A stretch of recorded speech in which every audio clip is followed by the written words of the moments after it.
Hola a todos, bienvenidos a los Webinar Pragma. Qué rico tenerlos una vez más aquí.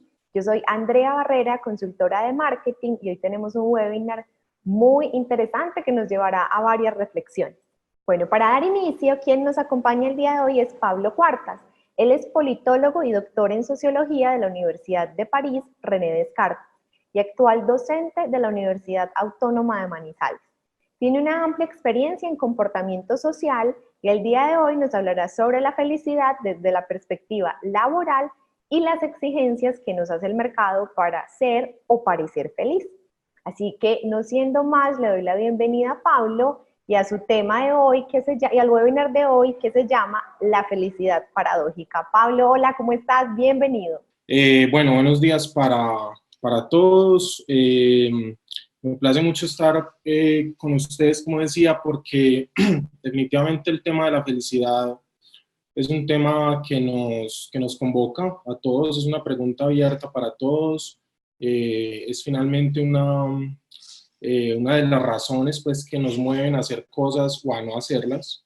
Y yo quisiera comenzar eh, mostrándoles un poco el menú de lo que vamos a tener hoy.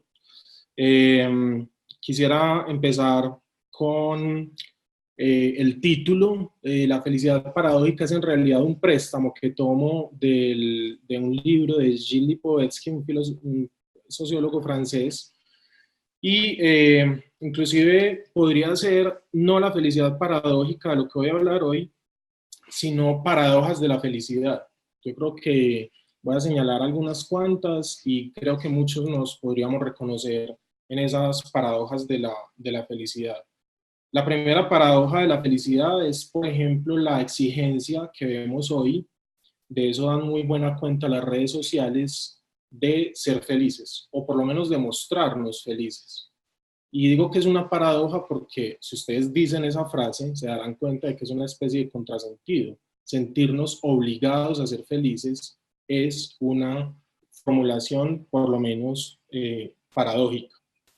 Pero es una exigencia que está y, como decía, muchos espacios en los que participamos permanentemente nos obligan, entre comillas, si no a ser felices, por lo menos a parecerlo. La segunda paradoja es que todos buscamos la felicidad, pero es difícil ponernos de acuerdo sobre qué es la felicidad. Es una palabra que decimos permanentemente, pero cuyo sentido no es del todo claro o no es el mismo para todos. La tercera, después de esa, la tercera paradoja de la felicidad es que, y esto voy a tratar de desarrollarlo en detalle, buscar la felicidad nos aleja de la felicidad. Es decir, que la felicidad como proyecto vuelve imposible la felicidad como experiencia. Y eso tiene que ver con el tiempo y tiene que ver con algunas cosas que vamos a tratar en detalle. Esa paradoja la expresa muy bien Woody Allen en una película, en la que un personaje dice: ¿cómo sería de feliz cuando sea feliz? ¿Cómo sería de feliz si fuera feliz? La búsqueda permanente de la felicidad, esa es la última paradoja que quiero señalar, nos posterga la posibilidad de ser felices efectivamente.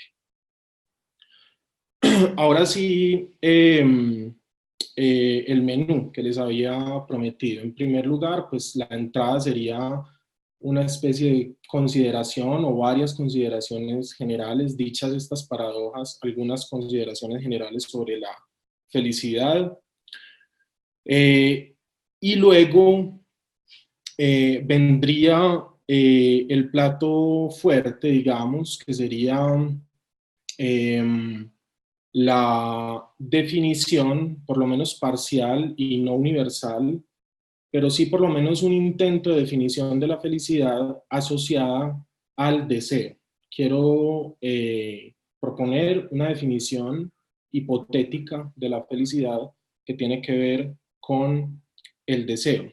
Y digo que es el plato fuerte porque ahí hay muchas cosas, o por lo menos dos cosas importantes, y es que el deseo se ha entendido de dos maneras. Vamos a ver cuáles son en Occidente y vamos a ver cuál es la relación entonces de la felicidad con ambas maneras de entender el deseo.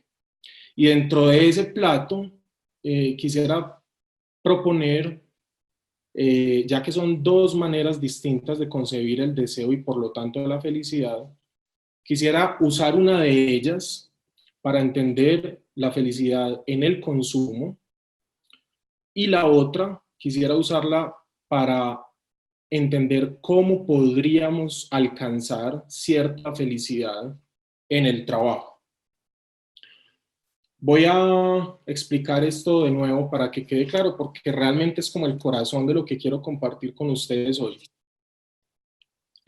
Una primera manera de entender el deseo y la felicidad es entender el deseo como falta, que es la tradición de Platón, y otra manera de entender la felicidad es entenderla ya no como falta, sino como potencia, que es la manera de Spinoza, un filósofo del siglo XVII, y vamos a ver en qué consiste una manera de entender el deseo como falta, y otra manera de entender el deseo como potencia, y qué consecuencias tiene eso. Y como lo vamos a poner, una y otra manera de concebir el deseo y la felicidad en el consumo y en el trabajo, quisiera decir que en el consumo voy a constatar un hecho y voy a probar con ustedes una intuición, y es que somos platónicos en el consumo.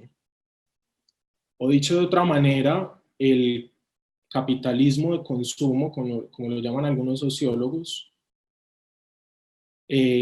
hace de nosotros seres que desean a la manera platónica, es decir, que produce, multiplica, reproduce faltas, o si ustedes prefieren, nos hace pensar, nos hace creer, nos hace sentir que estamos permanentemente en falta, nos hace sentir permanentemente que nos estamos perdiendo de algo. En cuanto al trabajo, no se trata ya de constatar un hecho, sino de explorar una posibilidad, y es la posibilidad de ser felices en el trabajo. Y ahí Platón ya no sería tan útil, sino que habría que pasar a Spinoza, y creo que hay una clave en Spinoza para, cambiando de idea sobre lo que es el deseo, lograr cierta felicidad en el trabajo. Luego vendría, por último, entonces, una especie de postre, que sería una manera de cómo podríamos resignificar el trabajo para que sea una experiencia cercana o que posibilite la felicidad. Y voy a dar pues unas pistas para pensar cómo podría hacerse que el trabajo se convirtiera en un lugar que potencie la capacidad de experimentar la felicidad. Un paréntesis antes de entrar en materia. Las cifras de insatisfacción de los colombianos en el trabajo, lo último que vi, estaban alrededor del 70%. Un 40% se siente desvalorizado en su trabajo, es decir, considera que los demás no valoran lo que hace. Y yo creo que entonces hay que tratar de revertir esa situación, pues, de insatisfacción, de malestar en el trabajo. E insisto, creo que Spinoza puede servir para construir otra idea de la felicidad, otra idea del deseo, y que podemos podemos activar esas ideas en el mundo del trabajo. Empiezo entonces con mi entrada, que sería algunas ideas generales sobre la felicidad. La felicidad, dice Pascal, todos deseamos, Pascal, un filósofo francés también del siglo XVII, dice, todos deseamos ser felices, incluso quien está a punto de colgarse. Porque claro, alguien que se va a suicidar va a hacerlo probablemente, por lo menos para ser menos infeliz, lo que es ya una manera de acercarse, así sea un poco, a la felicidad. Es una manera, por supuesto, brutal y extrema de decir que todos buscamos la felicidad, o como diría Aristóteles, como había dicho mucho antes que Pascal, la felicidad es el bien del hombre y hacia lo cual tiende el hombre. Y Aristóteles en ese libro, que es la Ética Nicómaco, dice, la felicidad no es un bien, sino que es el bien, es el bien soberano. Bien, entonces, decíamos, la felicidad es el bien soberano, todos deseamos la felicidad, es el bien hacia el cual tiende el hombre, pero decir que es el bien soberano, ¿qué quiere decir finalmente? Quiere decir que hay muchas cosas que son medios para un fin posterior, pero que la única virtud que no es medio de ninguna otra es la felicidad. Uno puede decir, yo trabajo porque necesito ganarme la vida y necesito ganarme la vida para vivir más cómodamente. Y quiero vivir más cómodamente para ser feliz. Y el razonamiento se detiene ahí, porque después de la felicidad no existiría un bien posterior a ella. La felicidad es un fin en sí, es decir, muchos medios le sirven, pero ella no sirve de medio para ningún otro fin. ¿Por qué quieres ser feliz? Es una pregunta que, digamos, se autojustifica. O mejor dicho, no se necesitan razones para explicar o para legitimar la búsqueda de la felicidad. La felicidad es una necesidad viva, es decir, es una casi que una urgencia que sentimos permanentemente y por eso nos concierne a todos, como decía también al principio. Dicho eso, quisiera entonces pasar a una especie de definición que, como decía, no es universal, cada uno entiende la felicidad de manera distinta, pero creo que todos estaríamos de acuerdo en decir que la felicidad tiene mucho que ver con la satisfacción del deseo. La felicidad tiene que ver con la satisfacción de nuestras preferencias, no solo de nuestras necesidades, porque tener las necesidades resueltas no es garantía de la felicidad. La felicidad estaría más cercana a la satisfacción, si no de todos nuestros deseos, lo cual es imposible, por lo menos de una parte, por lo menos de una buena parte. Pero el problema es definir, si es difícil definir la felicidad, no menos difícil es definir el deseo. Y aquí es donde aparecen estos dos señores, estos dos personajes, Platón y Spinoza, que se preguntaron, cada uno a su modo y en su tiempo, cómo entender el deseo y por esa vía, cómo entender la felicidad. Porque si decimos que la felicidad es la satisfacción de nuestros deseos, si no de todos, por lo menos de una buena parte, tenemos que preguntarnos entonces qué significa desear o cómo podemos entender el deseo. Ya estamos entonces en el plato fuerte y quiero que tengan muy presente siempre que voy a usar a Platón y la idea de deseo como falta, voy a usarlo para constatar cómo es la felicidad que se nos promete en el consumo y voy a usar a Spinoza en cambio para explorar la posibilidad de la felicidad en el trabajo. Todos somos a la vez trabajadores y consumidores, entonces me parece que esta partición de la comprensión del deseo nos permite entender cómo somos felices, cómo se nos pide ser felices y cómo podríamos ser felices en el consumo y en el trabajo. Entramos entonces en el plato fuerte. Y la metáfora es muy pertinente porque el lugar donde aparece la idea de la felicidad como falta es el banquete, precisamente el célebre diálogo de Platón, que todos recordarán del colegio, el banquete que se llamaría mejor el simposio, porque en realidad no es durante la comida, sino en esa situación que todos ustedes conocerán muy bien y yo, que es cuando uno después de comer con amigos se toma unos tragos y pone un tema y cada uno dice lo que piensa. eso, palabras más, palabras menos, el banquete, son 7 discursos de 7 amigos sobre el amor. El tema ahí es el amor, pero pensando el amor se llega al tema del deseo y por ahí también al de la felicidad. Evidentemente no tengo el tiempo ni es mi propósito volver sobre cada uno de los 7 discursos, solo recordaré lo fundamental que se dice en Platón en ese diálogo porque dibuja la primera línea que va a atravesar nuestra comprensión en Occidente del deseo. La definición es muy sencilla y es una especie de ecuación en 2 partes. El amor es deseo, recuerden ustedes, el diálogo se llama el banquete o del amor, pero se habla de otras cosas, aledañas, vecinas, familiares al tema del amor. La ecuación sería en 2 tiempos. El amor es deseo y el deseo es falta. El amor es deseo y el deseo es falta. Y todos yo creo que hemos pues experimentado las 2 partes de esa ecuación. El amor como deseo y el deseo de algo que nos falta, que no tenemos. Platón dice, de hecho, tratando de precisar qué entiende por falta, y dice, lo que no se tiene, lo que no se es, lo que nos hace falta, esos son los objetos del deseo y del amor. Hay un mito que se cuenta por parte de uno de los comensales, que es Aristófanes, que es el célebre mito del andrógino, que ustedes recordarán también, lo recuento acá brevemente.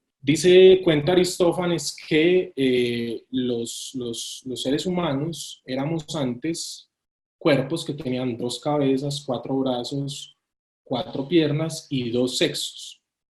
Y que Zeus ordenó, al ver la infinita arrogancia de estos seres que se creían todopoderosos, ordenó cortarlos a la mitad.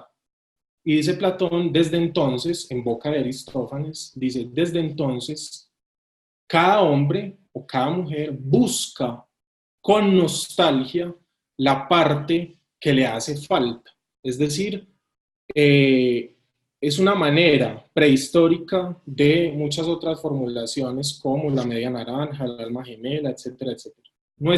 Buena parte de nuestra educación sentimental y de nuestra idea del amor proviene, aunque no lo sepamos, de esa concepción del amor como falta, del deseo como falta, y que hunde sus raíces en ese mito, es decir, en la idea de que uno está cortado a la mitad y que tiene que buscar a alguien que complete ese vacío.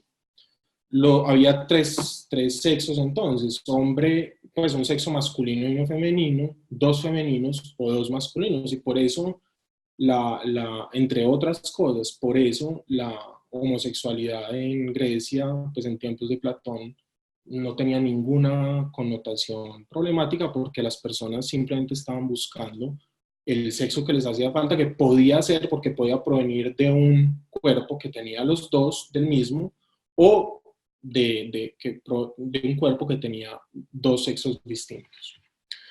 Bien, lo que nos interesa más allá de las concepciones del amor son, que aparecen en el banquete, son las del deseo y en particular las del deseo como falta, porque eso tiene grandes consecuencias.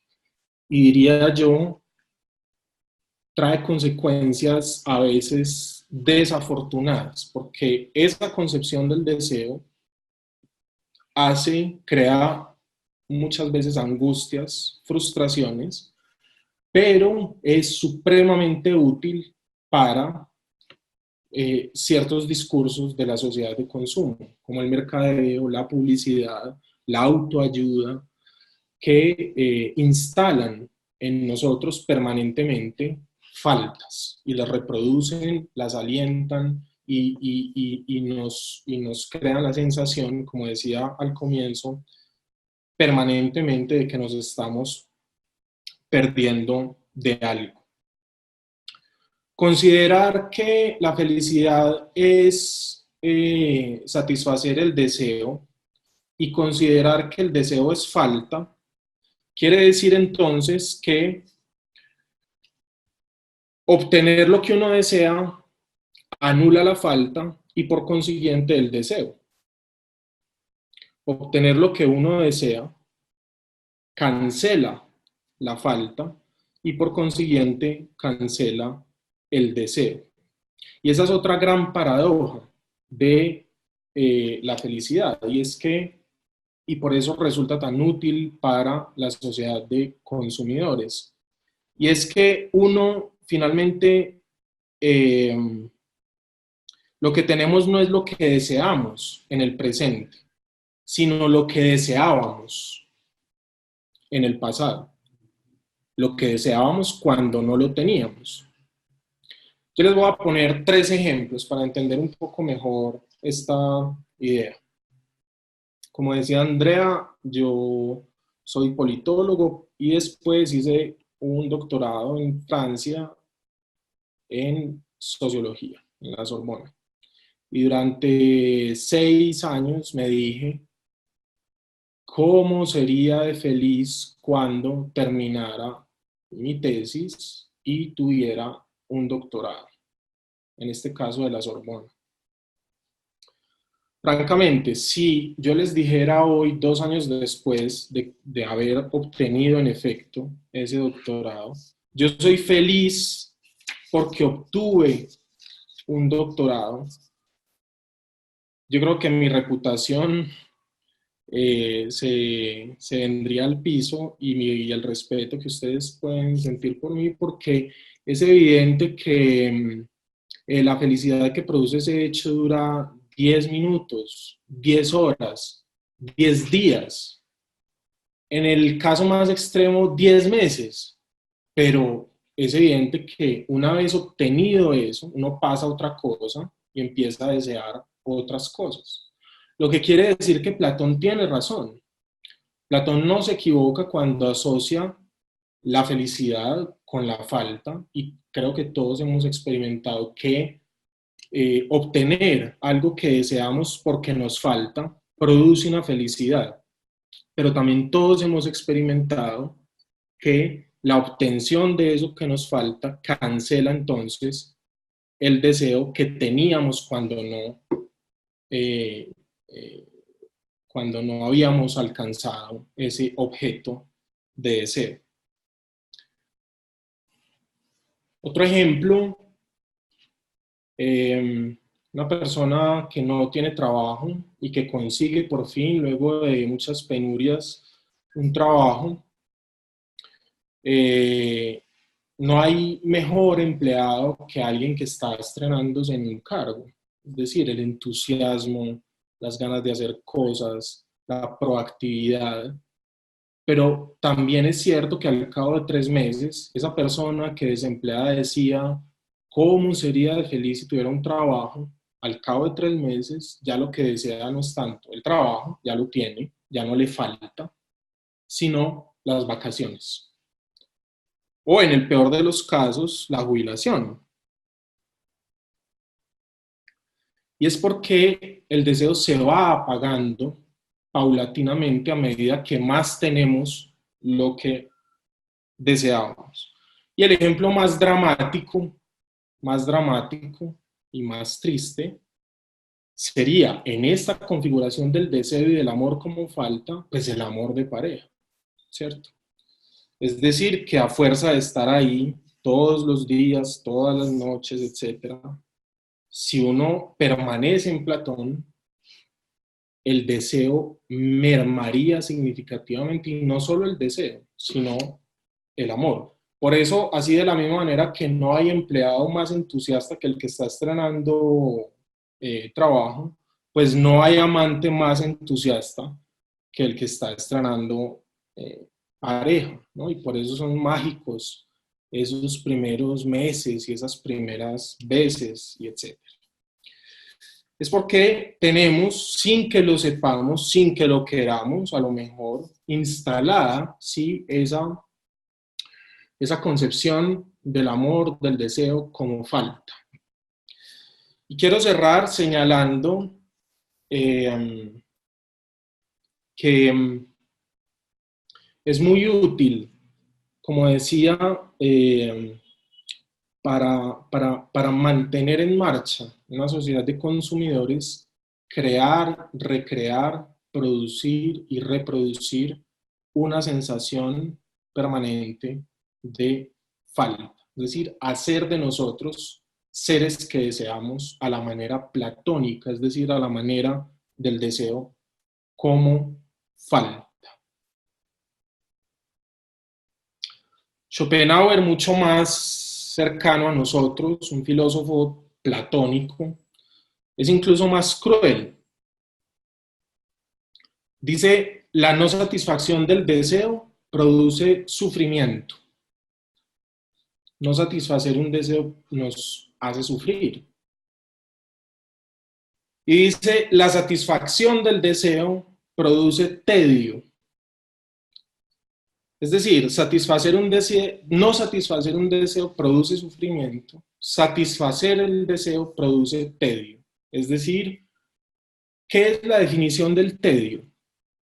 Es la ausencia de felicidad allí donde era esperada.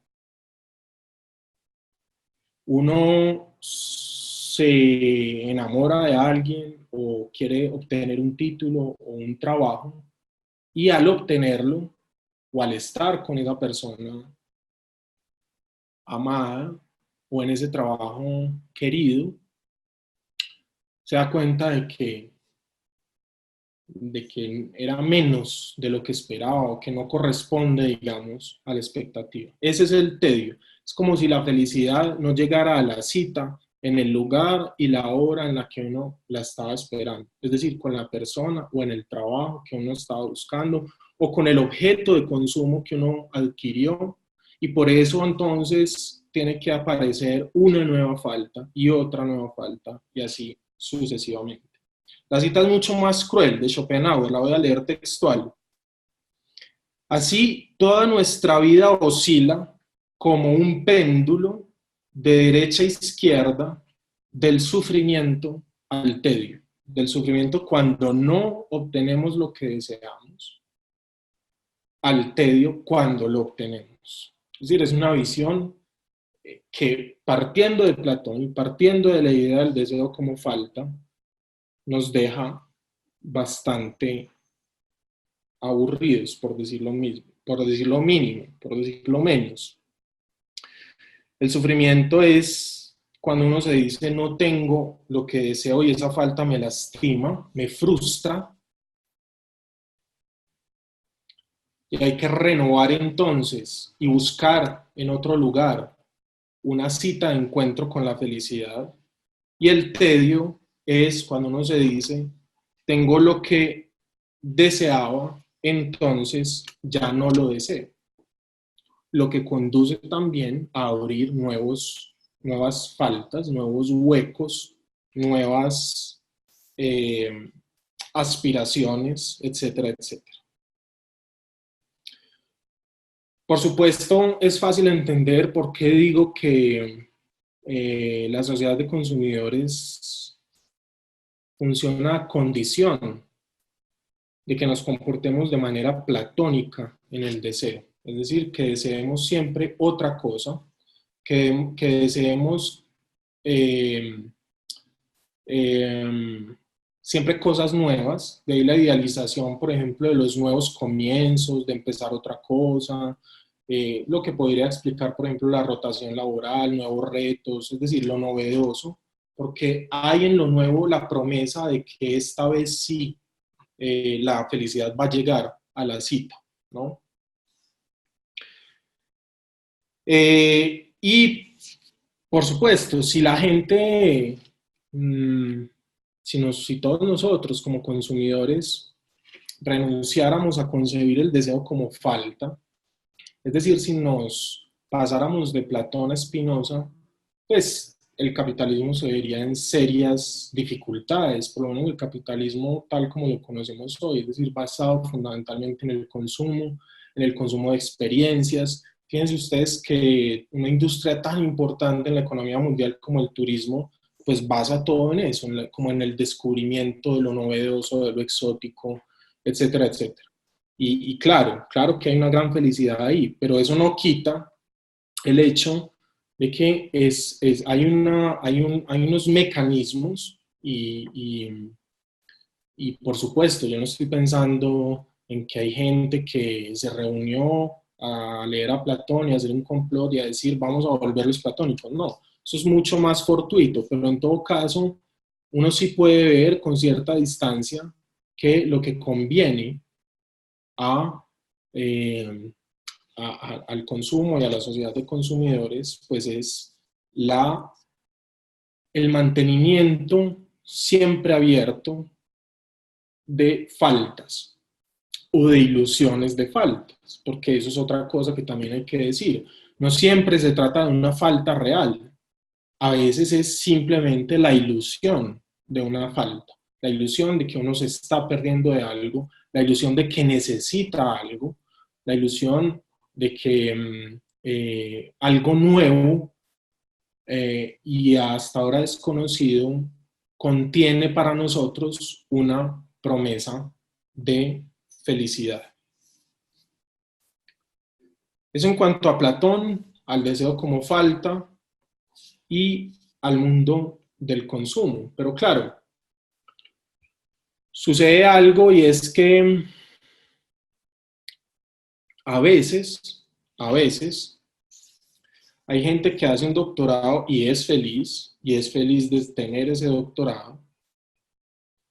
A veces hay gente que lleva 2, 3, 10, 20 años en un trabajo y es feliz en su trabajo. Y sucede también a veces que hay gente que lleva 5, 10, 15, 30 años con alguien casados y son felices. Es decir, que Platón no nos alcanza. Si bien es cierto lo que dice y si bien todos hemos experimentado el deseo como falta y el amor como falta, su concepción no da cuenta de todo. Es decir, si bien es cierto, no es total lo que dice. Y para explicar por qué hay gente que teniendo lo que deseaba sigue siendo feliz por tenerlo, por alcanzarlo, nos deberíamos acercar entonces a Spinoza y a la idea del deseo como potencia. Dice Deleuze, un filósofo francés, que hay gente que es espinosista sin saberlo. Y hay gente, en efecto, que sin haber leído una línea de Spinoza, es feliz con lo que tiene. Es decir, que la consecución de lo deseado no anula su capacidad de seguirlo deseando, sino que sucede lo contrario, y es que la potencia, es decir, la consecución de aquello que deseamos, puede potenciar nuestra capacidad para disfrutar de eso que adquirimos. Y por eso decía entonces, hay gente que consigue el trabajo que quería y es feliz en su trabajo. Otra manera de decirlo es, los buenos días, los mejores días son aquellos en los que le damos la razón a Spinoza.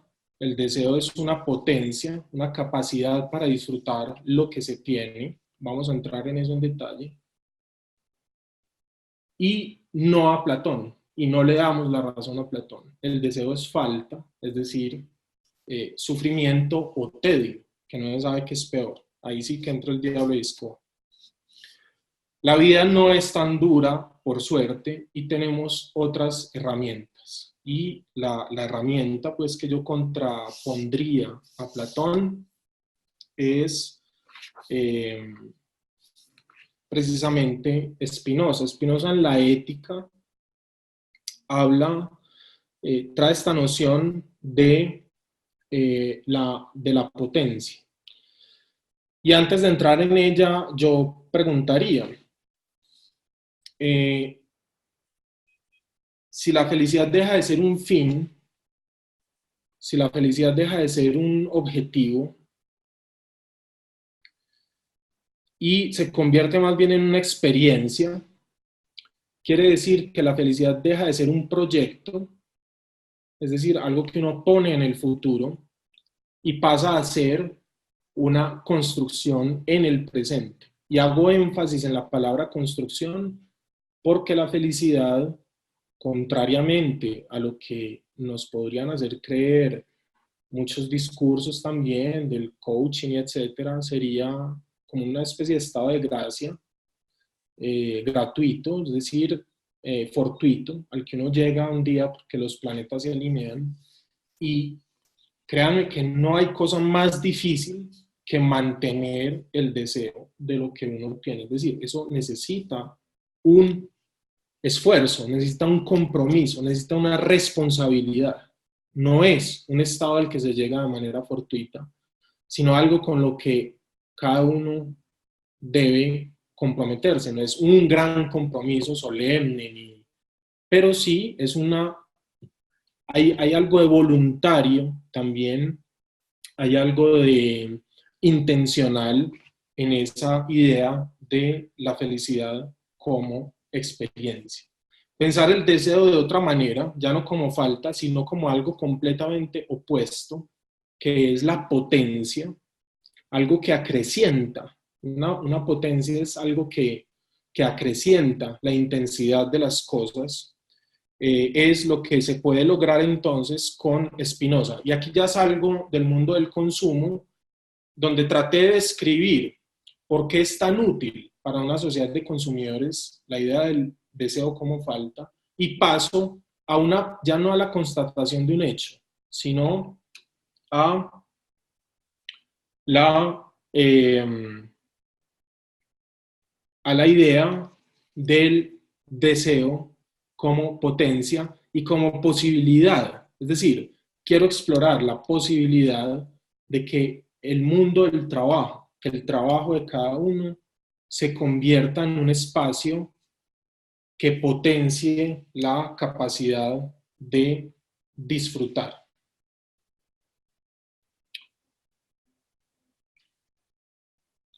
El deseo como potencia, entonces, en Spinoza. Entre la felicidad siempre aplazada y el tedio del deseo satisfecho, que son las dos salidas que nos quedan con Platón, hay muchas otras posibilidades. Y hay posibilidades intermedias que nos acercan a la felicidad, escapando, evitando, desviándonos de ese camino del platonismo. Están, por ejemplo, dice Spinoza, el placer y la alegría. Sentimos que son experiencias completamente familiares para todos nosotros. Sentimos placer y alegría siempre que deseamos lo que tenemos, siempre que deseamos lo que es. En español habría que decir y lo que está o lo que existe. Sentimos placer y alegría siempre que deseamos lo que conocemos, dice Spinoza. Y la última, que es la que me motiva a poner esta idea a actuar, a activarla en el mundo del trabajo. Sentimos placer y alegría siempre que deseamos lo que hacemos. Ojo, no lo que podríamos hacer, no lo que vamos a hacer en el futuro. Fíjense que todos los verbos están en presente, lo que tenemos, lo que es, lo que conocemos y lo que hacemos. Sentimos placer y alegría siempre que deseamos en presente lo que está a nuestro alcance, lo que nos pertenece, las relaciones presentes, los espacios que habitamos, etcétera, etcétera. Es decir, lo que no hace falta. Precisamente todo lo contrario de lo que propone Platón. Sentimos placer y alegría, de pronto no felicidad. Y quiero poner un ejemplo acá. Uno no se diría, o bueno, sí podría decirlo porque pues todo se puede decir, pero digamos, no tendría mucho sentido decir, sería feliz si con este calor me pudiera tomar una cerveza helada. Hacer depender la felicidad de algo así, pues eh, es ponerle, digamos, mucha responsabilidad a ese acto tan simple. En cambio, no puedo decir qué placer sería, qué gusto sería, cómo me gustaría, cuánto disfrutaría una cerveza fría con este calor. Y resulta que, coincidencialmente, ese día hace calor, es viernes de cerveza en Pragma, y uno se toma una cerveza y no siente tedio por haberla logrado, porque surgiría entonces Schopenhauer y diría, claro, antes como tenías sed y querías una cerveza, deseabas la cerveza, ahora que la tienes, te aburres, es tedioso, porque ya conseguiste lo que habías logrado. Y uno dice, en los mejores días, no. En realidad, siento potencia, siento un disfrute en potencia al tomarme esta cerveza que estaba deseando. El deseo, cuando no es falta, sino potencia, potencia de disfrute o disfrute en potencia, dice Spinoza, se puede entender también muy bien con el ejemplo, otra vez, por eso empezaba con un menú de la comida. ¿Cuál sería el afecto platónico? El hambre. El hambre como falta de comida que efectivamente produce sufrimiento, a tal punto que uno puede morir de hambre. Cuando el deseo se entiende como potencia, el afecto spinozista sería ya no el hambre, sino el apetito. El apetito, que es la potencia de disfrutar de la comida. Y por eso cuando uno invita a alguien a comer o come con alguien, le desea buen apetito. Es decir, te deseo mucha capacidad para disfrutar de la comida. No te deseo buena hambre. Es decir, no, te deseo buen apetito. Es decir, capacidad de disfrutar, capacidad de gozar de lo que es, de lo que uno tiene al frente, de lo que existe, de lo que tiene al alcance de la mano. Los momentos en los que vivimos la felicidad, no los momentos en los que la buscamos como un proyecto, sino los momentos en los que vivimos la felicidad, son aquellos entonces en los que le damos la razón a Spinoza, porque deseamos lo que es, lo que hacemos, lo que tenemos, lo que está, lo que existe. Y eso tiene que ver entonces, finalmente, con el tiempo y con la importancia que le damos. Fíjense ustedes, al decir la búsqueda de la felicidad es un proyecto, está puesta en el futuro. Cuando decimos, en cambio, la posibilidad de una felicidad como experiencia, la experiencia es siempre presente. Y además, añadiría yo, exige cierto esfuerzo, exige cierta voluntad.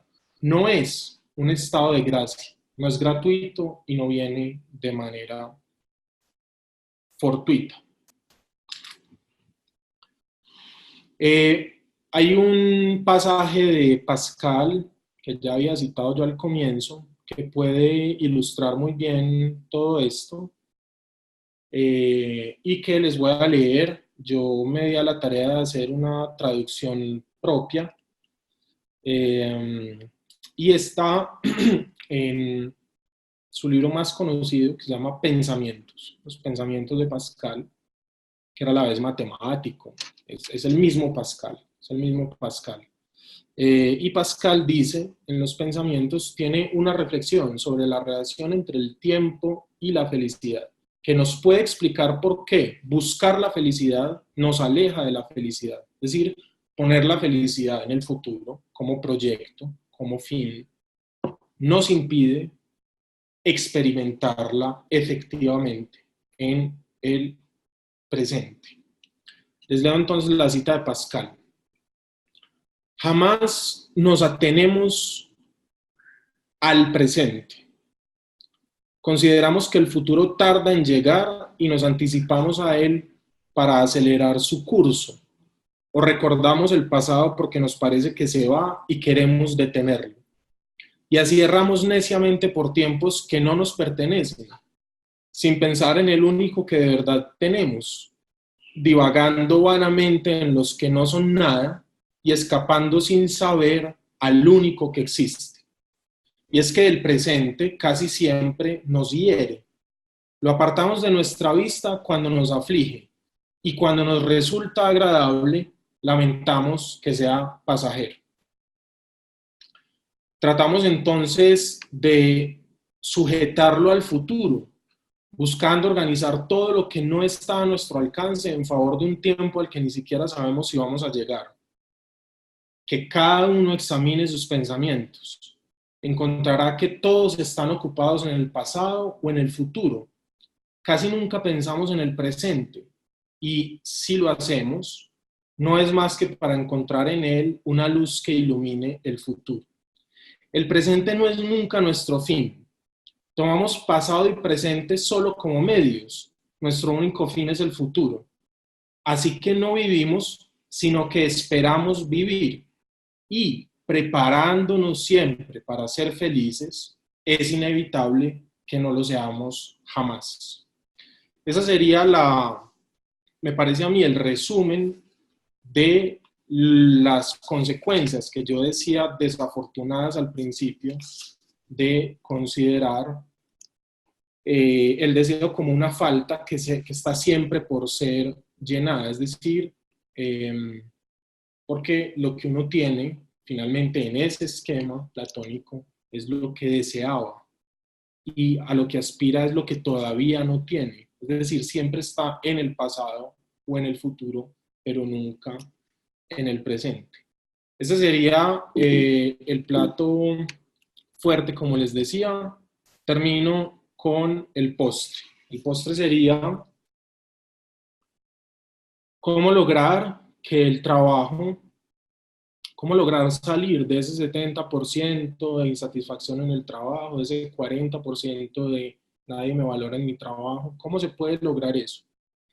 Una vez más, eso necesita esfuerzos y acciones. No es un estado de gracia al que se llega de manera fortuita. Y necesita acciones de parte de las organizaciones y de los individuos que trabajan en ellas. O si ustedes prefieren, de una manera más coloquial, requiere esfuerzos del empleador y del empleado. Y yo diría que ese esfuerzo de resignificar el trabajo para que se convierta en un lugar, si no de felicidad, por lo menos de placer y de alegría, yo creo que se puede resumir en por lo menos 3 espacios de acción muy concretos. El primero, el espacio, justamente el espacio físico. Es indudable y no tenemos que ser estudiosos ni expertos en nada para saber que es fundamental un lugar de trabajo amable. Y eso tiene muchas más consecuencias positivas de lo que parece. Entonces, la primera tarea, yo creo, se concentraría en producir espacios que faciliten, es decir, que potencien la alegría y el placer. Lo segundo, las relaciones. Uno puede trabajar en un lugar muy bonito, muy agradable, muy grato, pero estar sometido a unas relaciones absolutamente envenenadas, difíciles, tensas, estresantes, no se hace nada. El segundo ámbito, creo, en el que se podría potenciar para quienes comparten un lugar de trabajo, la capacidad de alegrarse o de sentir placer, tiene que ver con relaciones que tengan algo de alegría y de placenteras. Y lo tercero, a mí me quedó sonando mucho lo del 40% de las personas que no se sienten valorizadas en el trabajo. Una concepción simplista del trabajo nos dice, la gente trabaja por el salario, pero todos sabemos que no es así. Todos sabemos que uno espera del trabajo otras cosas. Entonces yo diría que el tercer frente de trabajo, pues de cambio o de atención, más bien sería el capital, o mejor dicho, los capitales. Bourdieu, un sociólogo francés, también habla de tipos distintos de capital. Hay muchos capitales distintos al capital económico. Y por supuesto que el salario como capital económico es muy importante para los trabajadores, pero hay otros tipos de capital que Bourdieu, por ejemplo, llama capital simbólico. Es muy importante sentir que el trabajo que uno realiza en un espacio determinado es valorado por los demás. Eso no da plata, eso no da necesariamente ascensos o reconocimientos o premios, etcétera, pero es fundamental, es humanamente fundamental sentir que uno hace algo que es valorado, que es respetado, que es inclusive disfrutado por otros. Pero, insisto, y con esto quiero terminar, a esto no se llega por la vía de la esperanza, esperando, sino por la vía de la responsabilidad, es decir, por la vía de las decisiones, de las acciones concretas y de los compromisos. No se necesitan tampoco grandes reformas, pero sí la conciencia de que es importante convertir ese espacio que puede ser tortuoso, que es el espacio de trabajo, se puede convertir, ¿por qué no?, en un espacio en el que se potencia la capacidad, el apetito para el placer y para la alegría. Eso era lo que quería compartir con ustedes. Les agradezco mucho. Bueno, Pablo, muchísimas gracias por este espacio. Entonces, ahora para continuar, vamos con las preguntas de las personas que nos están acompañando el día de hoy. Pregunta de Mónica María Arias, quien nos dice: hola, quisiera que me enfatizaran un poco más sobre el tercer tema de felicidad con respecto a los capitales. ¿Cómo hacer que la empresa valore lo que ejecutan sus colaboradores?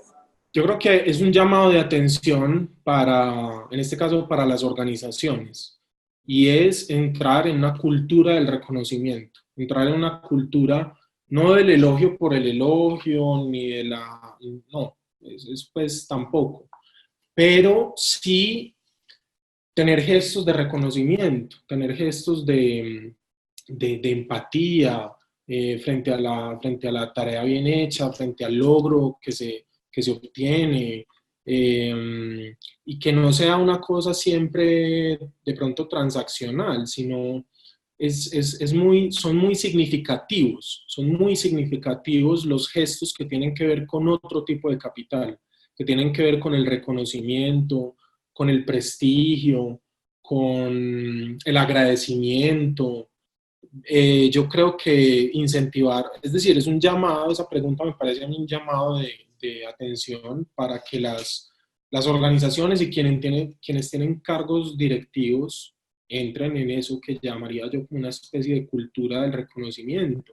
Eso no cuesta nada, pero da muchos beneficios. Muchísimas gracias, Pablo, por compartir todos sus aprendizajes y sobre todo por dejarnos tantas reflexiones e inquietudes con las que uno se va. Muchas gracias. Te invitamos, obviamente, a más webinar, a que nos compartas todo ese conocimiento que tienes. Muchísimas gracias a ustedes por compartir este espacio con nosotros, por asistir, por quedarse aquí hasta el final. Así que no siendo más, Pablo y todos, chao, chao. Chao, que estén bien.